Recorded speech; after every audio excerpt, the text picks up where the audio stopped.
Bonjour à tous les amis, bienvenue sur la chaîne du Collectionneur 67. Alors aujourd'hui, je suis avec une guest star, je suis avec le Springer alsacien. Donc on est avec deux Dacia, donc une Dacia rouge, une Dacia bleue. Sa Dacia rouge et ma Dacia bleue. Et on va un petit peu parler de l'univers finalement Dacia. Où quelque part, toi tu as connu, alors déjà bonjour. Bonjour. Ravi de te revoir parce qu'accessoirement on se connaît d'une vie passée. On se connaît d'une vie passée et franchement, j'avais pas fait le rapprochement tout de suite parce que c'est une vie assez lointaine. Ça fait une trentaine d'années hein, presque. Hein. Voilà. Ouais, allez, une bonne vingtaine d'années on va dire. Ça fait une bonne vingtaine d'années, même je crois 23 finalement. 23.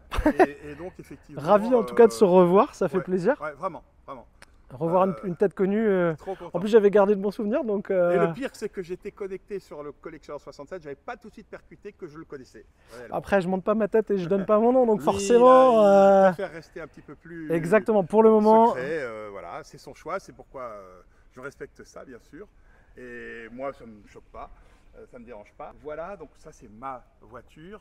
Au fait, si vous pouvez, ceux qui sont abonnés au collectionneur, exactement. si vous pouvez un petit peu vous abonner à ma chaîne, c'est pas pour faire du racolage actif, mais quand même, ce serait sympa. Je suis à 403 abonnés, si j'arrivais à 1000, ça ferait le contron. Ah, c'est le contron qui fait plaisir, on est d'accord. Alors bon, vous n'êtes pas obligés. Allez-y nombreux. De toute façon, il fait des vidéos justement sur sa Dacia Spring et sur tout ce qu'il a connu, et il a eu quelques petits épisodes problématiques, on va dire, avec la Dacia. Il y en a, je vais vous dire, j'ai 82 000 vues. C'est impressionnant.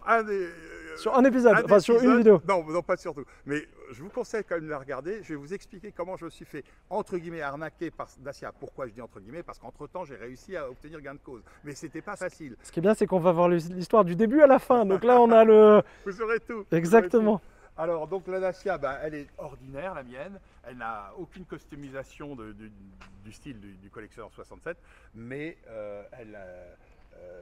mais standard, elle fait le taf, hein, il n'y a pas de... Alors, il y a un truc que j'ai remarqué, et puis peut-être que vous, les internautes, vous aurez une idée de l'origine de ce problème. Alors, on a constaté là, qu'il y a si j'ouvre... Ouais, c'est assez étrange. C'est assez étrange. C'est un endroit où, donc là, la peinture est abîmée, mais très légèrement. Voilà. C'est comme, il y a très peu de peinture déjà. On sent même pas, on sent presque rien, mais c'est abîmé. Et là, c'est vraiment bizarre parce que là, il y a aucune possibilité de frotter à cet endroit-là, quoi. Voilà. Et même en bougeant la porte, on a essayé de voir si c'était en ouvrant. Regardez, on a essayé. Touche pas, il y a pas. On ne comprend pas. On ne comprend pas.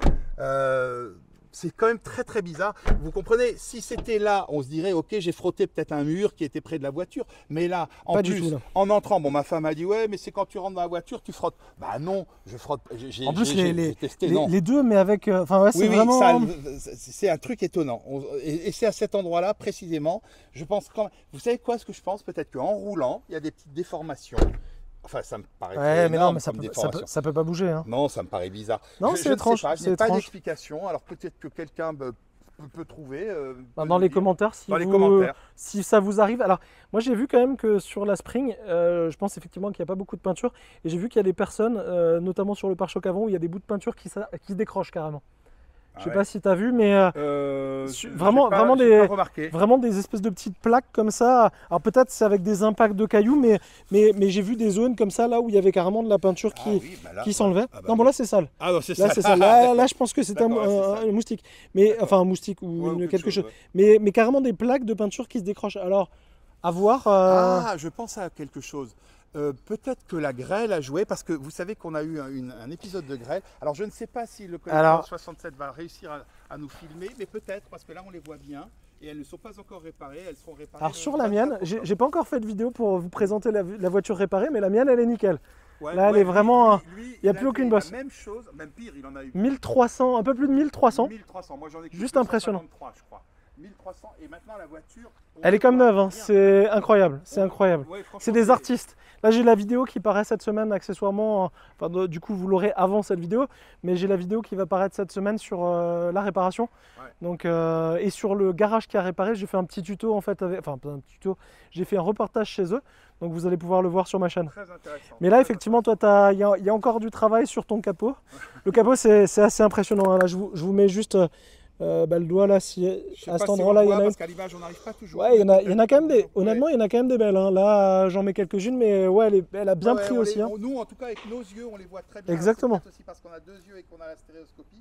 Mais en tout cas... Non, on voit bien, elle a pris cher, ouais. comme la mienne. Mais ça se répare bien, franchement, tu verras, ils font les garages spécialisés. D'ailleurs, sur mon site, vous le savez, il y a une petite vidéo d'1 minute où on voit la grêle tomber sur la voiture. Mais le collectionneur 67 a aussi une vidéo. Exactement. J'ai les caméras de surveillance de la maison et... Il a carrément le détail, quoi. Après, on voit même quand ça arrive. En fait, ouais, c'est assez impressionnant, c'est vraiment impressionnant. Alors que moi, j'ai pas vu arriver, évidemment, c'est quand je suis sorti, quand j'ai vu la catastrophe. Bon, bah écoutez, et je crois... Oui, du coup, on n'a pas parlé de ton histoire, enfin, le problème que tu as, eu avec... Le problème, quand même, je vous résume le problème, mais allez sur la chaîne, vous aurez exactement, les détails. Vous aurez le détail. Tous les papiers et tout. Hein. Donc, en résumé, le vendeur m'avait promis, si vous voulez, 2500 € de reprise pour mon ancienne voiture qui était une Citroën Saxo. Bon, bah, ça, okay. Moi, accessoirement, parce que j'avais une ancienne voiture que j'ai aussi vendue, mais je l'ai vendue par après. Il me proposait 300 € pour la reprendre. Je l'ai vendue 2100 € en une journée. Bah, et je l'aurais vendue 10 fois la voiture. Mais moi, franchement, donc la mienne, elle avait vraiment 70 000 km. Et elle, ah oui. Bon, elle avait 20 ans, mais quand même, elle avait 70 000 bornes. Ouais, donc c'est rien. C'est rien du tout. Elle était géniale. Et en fait, il m'a promis 2005 avec les papiers. Je vous montrerai les papiers. Hein. Bon, j'ai juste biffé les noms, hein, évidemment, hein, pour pas qu'on me poursuive, si vous voulez. Exactement. D'autant plus que maintenant, c'est résolu. Donc, maintenant, c'est résolu en plus. Mais je laisse quand même la vidéo parce que, bon... Bah, ça intéresse du monde. Il y a quand même eu un vrai problème. Là, il y a eu un couac. Hein. Et évidemment, il y a aussi une prime qu'on appelle prime à la conversion. Non, pardon, oui, prime à la conversion. Ouais. Le fait de donner une voiture ou de la jeter, bon, il y a des moustiques. Hein. Ouais, on est attaqué là. On va se déplacer peut-être un peu vers l'arrière, ça va un peu mieux. Et donc, en fait, ce qui se passe, c'est qu'on avait 2500 € prévus. Bon, ça, c'est une prime d'État. Plus, donc j'avais vraiment deux papiers, un papier de 2500 € d'État, plus la reprise. D'ailleurs, vous verrez sur la vidéo que sur le bon de commande, c'était marqué avec tous les détails, ainsi que sur le bon de réception du véhicule, si vous voulez, où c'était même imprimé, mais carrément imprimé, les 2500 € de reprise. Et le vendeur indélicat, il avait mis du Tipex. C'est incroyable. J'ai vu la vidéo, c'est dingue. 1 € à la main dessus. Enfin, c'est complètement fou, quoi. Et là, j'ai eu toutes les peines du monde à récupérer. Bon, j'ai dû passer par un conciliateur de justice, etc. J'avais d'ailleurs déjà fait appel et j'ai même payé, pour tout vous dire, un avocat pour si ça marchait pas le conciliateur. Bon, du coup, ça m'a coûté un peu plus que les 2500 €. Enfin, je veux dire, j'ai perdu un peu, quoi. Je veux dire, l'avocat, j'ai pas payé plus de 2500 €, mais disons, j'ai perdu un peu puisque j'ai dû payer l'avocat. Mais bon, ouais, tu as eu des frais en plus, mais ouais. C'était pour être sûr et certain que ça marche. Ce que tu récupères, voilà, bien sûr. Après, je dois dire, ça s'est passé vraiment dans la courtoisie, etc. Une fois que la personne avait décidé de me rembourser, ben, elle m'a vraiment remboursé, voilà. De manière carrée et correcte, etc. Moi-même, je n'ai pas cherché à polémiquer, je n'ai pas retourné le couteau en plein, je n'ai pas relancé l'affaire. Il a dit voilà, je vous paye. C'est fait, c'est réglé. Voilà, c'est fait, j'ai dit merci, c'est gentil, bonne journée à vous. Enfin, vous voyez, le truc en tout bien, tout honneur, voilà.